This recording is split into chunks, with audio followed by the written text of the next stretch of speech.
Namaste, everyone. There is a silent struggle happening in many homes today. Not outside, inside. Inside beautifully painted houses. Inside family WhatsApp groups filled with good morning messages. Inside dining tables where people sit together but emotionally live far apart. Especially after retirement. A man works for 35 or 40 years believing retirement will finally bring peace. He dreams of morning tea with family, laughter with grandchildren, and respect from his children. But reality sometimes feels very different. Suddenly, he feels unwanted. His opinions are ignored. His children are too busy. Financial tensions increase. Small misunderstandings become emotional wars. And slowly, a painful question arises. After giving my whole life to this family, why do I feel like a stranger in my own home? My dear friends, this is where the timeless wisdom of the Bhagavad Gita becomes not just a religious book, but an emotional survival guide. The Gita was spoken on a battlefield, not in a peaceful temple. Why? Because life itself is a battlefield. Retirement conflicts, family misunderstandings, emotional loneliness, ego clashes, these are modern Kurukshetras. And today, let us explore how ancient wisdom can heal modern homes. 1. Stop trying to control everyone. Retirement often creates a silent identity crisis. For decades, a person is used to being the decision maker of the house. His word is final in financial matters, family decisions, and even emotional directions. But when retirement arrives, that external authority suddenly reduces. The same family that once asked, "What should we do?" now starts saying, "We will manage it ourselves." And this shift creates inner discomfort. A retired father once shared his pain with me. He said, "I feel like I am sitting in my own house, but I am no longer driving the car of this family." His son had taken over financial responsibilities, his daughter in law managed the household, and the grandchildren were growing up in a completely different mindset.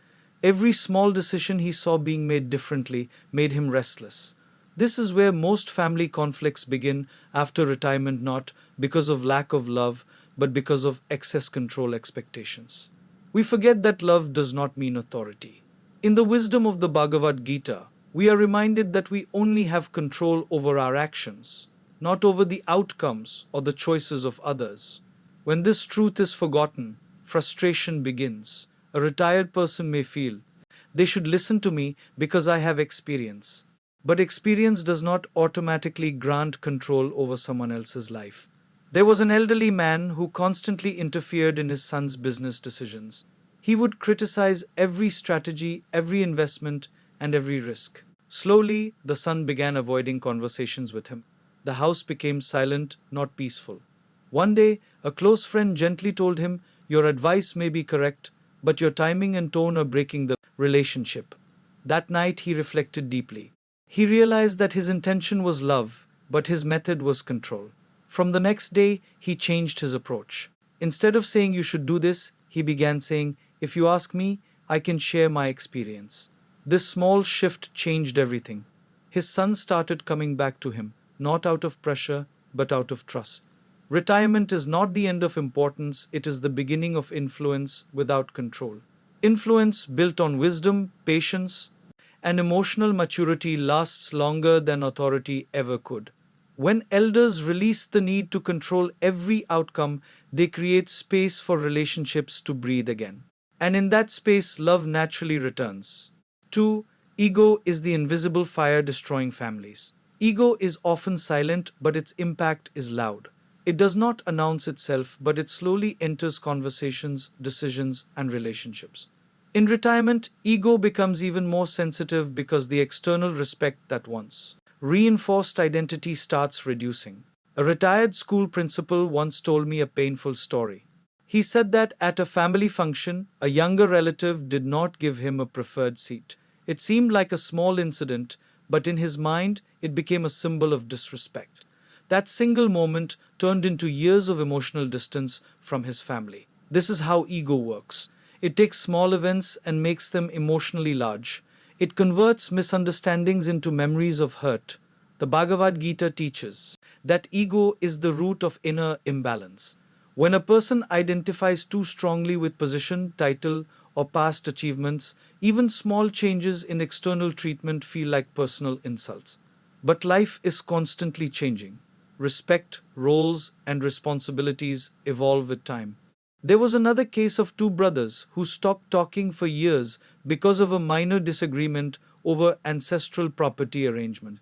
Neither was financially struggling, but both were emotionally stuck. The real issue was not property, it was pride. Each wanted to prove they were right. Years later, when one brother fell seriously ill, the other rushed to the hospital. Standing beside the bed, he realized how meaningless their long silence had been. He held his brother's hand and said, "We lost so many years defending our ego. Ego always demands to win. But relationships require someone to understand instead of win. Retirement is a stage of life where wisdom should replace ego driven reactions.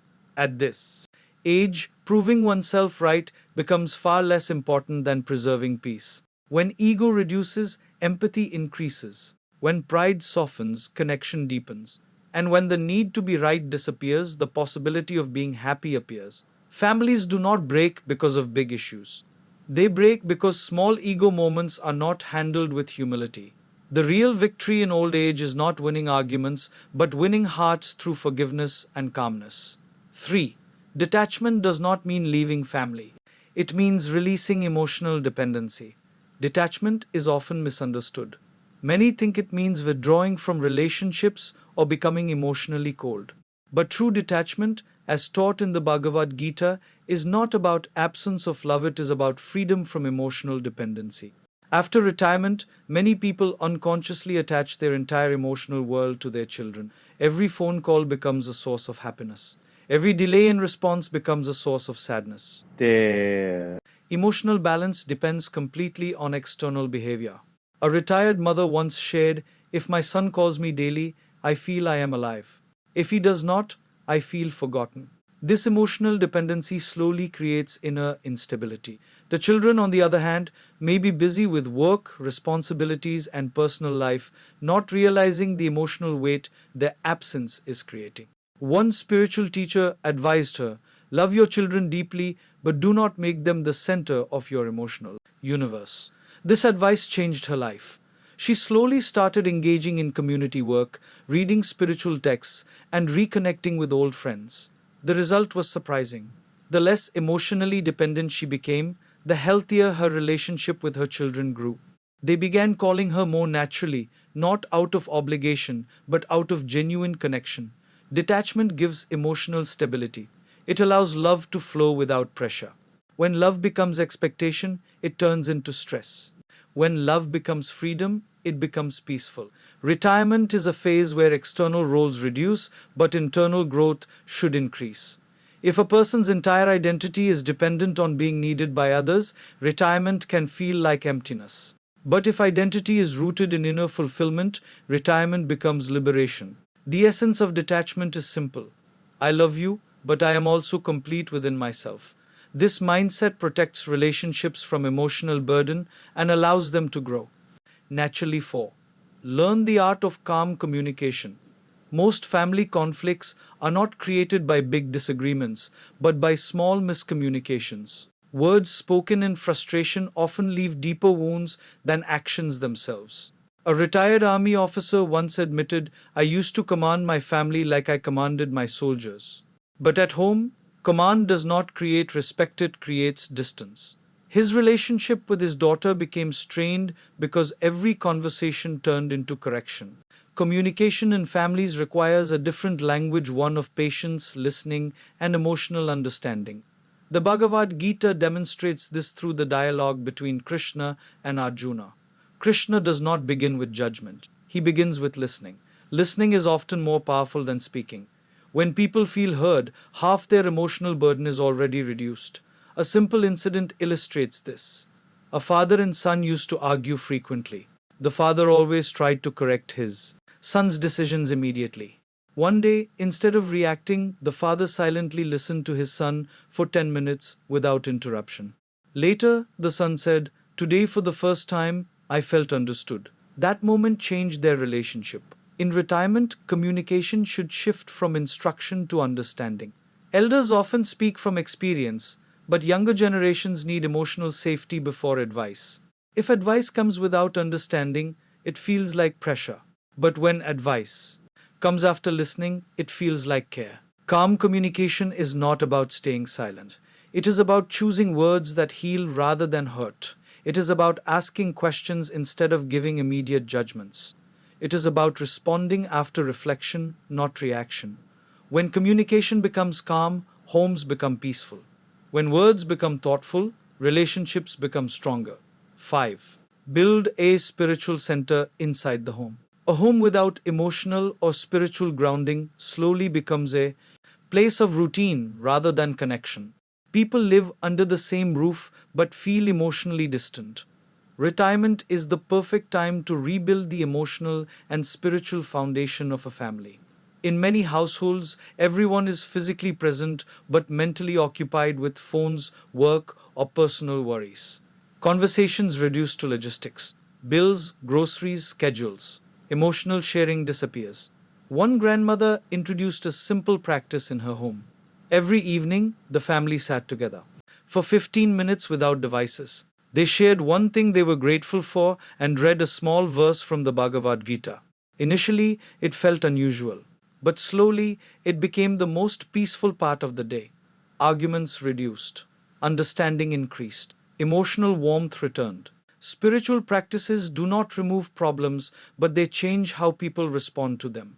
They create space for reflection instead of reaction. They remind family members that beyond roles and responsibilities, they are connected as human beings. Retirement offers time that was not available earlier. Instead of filling it with worry or loneliness, it can be used to create emotional harmony in the family. When spirituality enters a home, ego weakens, patience increases, and compassion naturally grows. Even simple rituals like morning gratitude or evening silence can transform the emotional climate of a house.